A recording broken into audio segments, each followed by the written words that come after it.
देशात सुवर्णनगरी म्हणून ओळख असलेल्या जळगावच्या सराफ बाजारामध्ये सोने आणि चांदीचे दर हे गगनाला भिडले होते।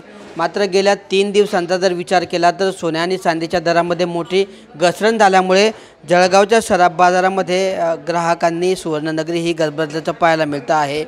जळगावच्या सराफ बाजारामध्ये सोन्याचे दर हे जर 94,000 रुपयांपर्यंत पोहोचले होते, तर चांदीने सुद्धा 1 लाखांचा आकडा पार करून चांदी ही 1,05,000 रुपयांवर GST सह पोहोचली होती। मात्र आता गेल्या 3 दिवसांचा जर विचार केला तर सोन्याच्या दरामध्ये तब्बल 3,313 रुपयांनी घट झाली आहे, तर दुसरीकडे चांदीचे दर सुद्धा 12,360 रुपयांनी कमी झाल्यामुळे कुठेतरी सुवर्णनगरीत येणाऱ्या ग्राहकांना दिलासा मिळालेला आहे।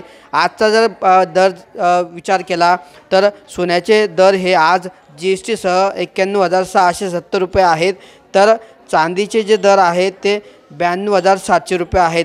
त्यामुळे कुठेतरी एकंदरीतच सोन्याचे भाव जे उच्चांकी गाठली होती तर सोन्याचे भाव कुठेतरी कमी झाले आहेत आणि त्यामुळे काही प्रमाणात का होईना या ठिकाणी ग्राहकांना हा दिलासा मिळालेला आहे।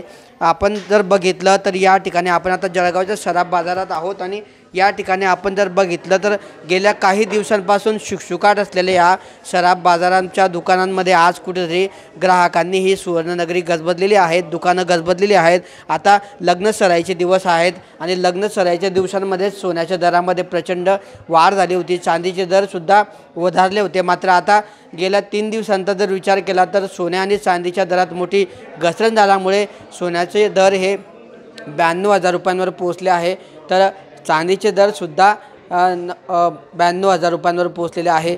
त्यामुळे एकंदरीत 1 लाखांचा टप्पा गाठलेला चांदीचे दर कमी झाले, तर दुसरीकडे 94,000 रुपयांवर पोहोचलेली चांदीसुद्धा 90,000पर्यंत सोनं 90,000 रुपयांपर्यंत आल्यामुळे आता कुठेतरी लग्नसराई निमित्ताने सोनं चांदीचे खरेदी करणाऱ्या लग्न वधू किंवा वर मंडळीकडील तसेच जळगावच्या सराफ बाजारात खरेदीसाठी बाहेर पडणाऱ्या नागरिकांना मोठा दिलासा मिळाल्याचे या निमित्ताने पाहायला मिळतं आहे।